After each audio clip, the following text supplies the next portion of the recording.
Hello everyone, this is Mirzai from Cal Poly Pomona, and in this lesson we are going to learn how to solve a system of linear equations using the Gauss-Jordan method. The Gauss-Jordan method solves a linear equation system by utilizing EROs, or elementary row operations. The simplex method, which is a tabular algorithm of solving optimization problems, is very similar to the Gauss-Jordan method and uses elementary row operations to solve a linear programming problem. That's why we are interested in reviewing this concept before moving on to the simplex method. Let's review this method by an example. Suppose we have a system of equations as shown on this screen. We can set up a partition or augmented matrix A and B, which shows the coefficient of x's as well as the right-hand side of the system of equation. In the Gauss-Jordan method, if we use elementary row operation to change this augmented matrix to a matrix which shows the identity matrix in the left-hand side, we are able to generate the x values in the right-hand side. Now let's see how we can do this transformation using the elementary row operations. So the first step is to change the element that sits in the first row and first column of matrix A to a value of 1. The elementary row operation to do this transformation is type 1, where we divide the first row of matrix A by a value of 2. Using the naming convention that we introduced in the previous lesson, the first row of matrix B will be this first row of matrix A divided by 2. And using this elementary row operation, we are able to get the first row of matrix B as shown on this screen. Now, in this matrix, we keep the second and third row of matrix A as they are in the previous step. So I just copy those rows, and we are good to move on to the next step, which is changing the element that sits in the second row and first column of matrix B to a value of 0. Now using the first row, I have to define a type 2 elementary row operation that transforms the value of 2 to a value of 0 in the next table. If I multiply the first row of matrix B by a negative 2 and then add it with this row, I'm able to generate the value of 0 for the element 2, 1. So the elementary row operation will be negative 2 multiplied by the first row of matrix B plus the second row of matrix B. If I implement this elementary row operation, my new matrix will be matrix C, that its first and third row is exactly the same as matrix B, but the second row is calculated using the type 2 elementary row operation. Now the next step is to change the element that sits in the third row and first column of matrix C to 0. Again, using the row that contains the value of 1, I have to define an elementary row operation type 2, which changes the value of 1 to 0. If I multiply the first row by a negative 1 and then add it with the third row, I'm able to get the value of 0 that I was looking for. So the elementary row operation will be negative R1 plus R3, which if we implement this step, we are able to get matrix D, which has the value of 0 for the first element of the third row. So the next step is to change the negative 3 to 1. Please note that we always start from the element that requires to be 1 in each column.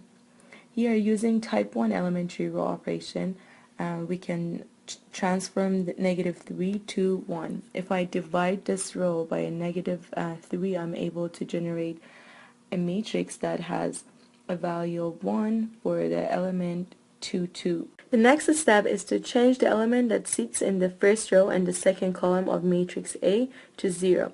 The elementary row operation to do this transformation is multiplying the second row by a negative 1 and then add it with the first row. Because by doing this operation, I'm able to get the value of negative 1 for this element, and then when I add it with the first row, I'm able to get 0. So that's the elementary row operation to do this transformation.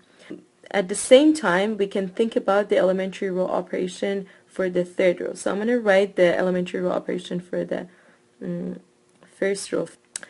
Also, at the same time, we can implement the elementary row operation for the third row.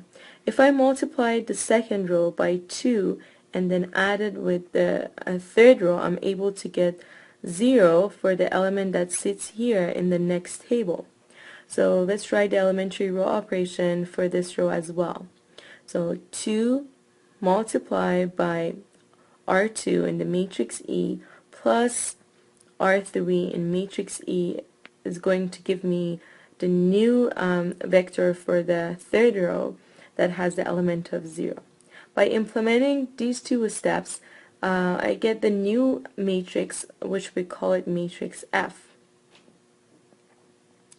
Now, after this step, we have to move on to the next column. Remember, in each column, we start from the element that needs to be 1 in the identity matrix that we're trying to generate at the end. So to make this element equal to 1, I have to multiply the third row of matrix F by 6 divided by 5. So the elementary row operation for this step will be 6 divided by 5 multiplied by R3 in matrix F. Also, we can think of the elementary row operation in the first row because the third row already has 5 divided by 6.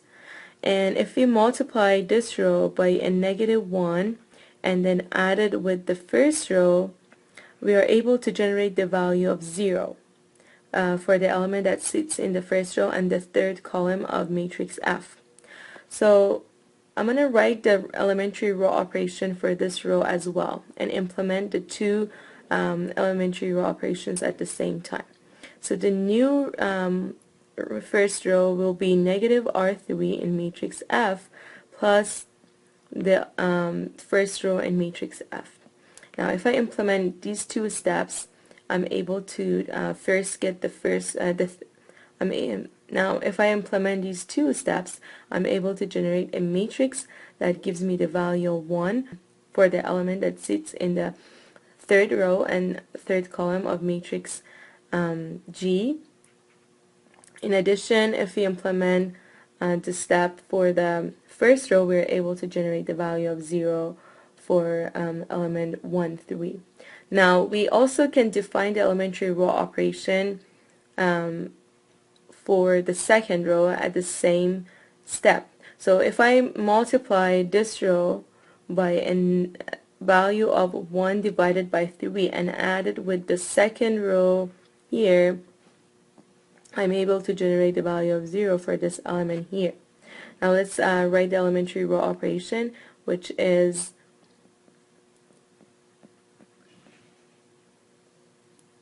1/3 of the third row of matrix G, which is our new matrix.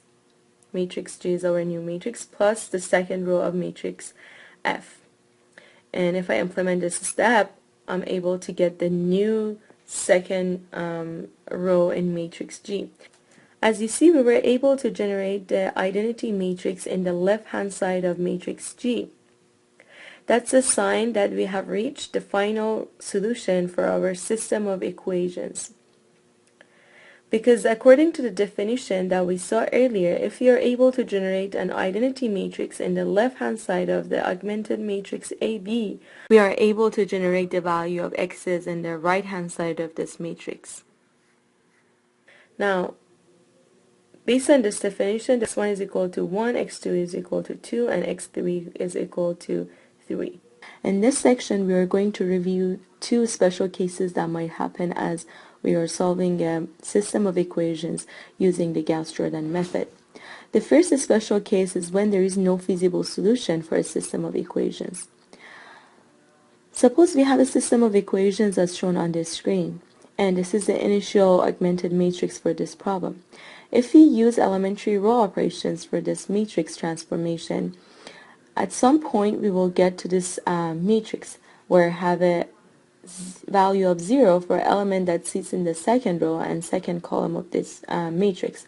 There is no way that we can transform this 0 to 1 and generate that identity matrix that we are looking for. If I write the equations related to this augmented matrix, you will have x1 plus 2x2 equal to 0 and 0x1 plus 0x2 equal to negative 2. As you see, because the coefficient of x1 and x2 is 0 in this equation, we are not able to generate the negative 2, which is given at the right-hand side of this equation. Therefore, there is no solution to this system of equation. The second special case that we are going to review is when we have an infinite number of solutions to a system of equations. Suppose we have a system of equation as shown on the screen and its related augmented matrix. If we solve the system of equation using elementary row operations and the Gauss-Jordan method, along the way we will reach to this matrix. As you see, there is a row in this matrix where all its elements are 0. This is a sign for an infinite number of solutions. Because if you write the equations related to this augmented matrix, you'll see in the last equation the coefficient for all the x's are equal to 0, as well as the right hand side of the problem. So any value for x's will satisfy this equation. Hence, there are an infinite number of solutions to the system of equation. With this, our lesson in Gauss-Jordan method is concluded. Please refer to your blackboard for your assignments. Thank you.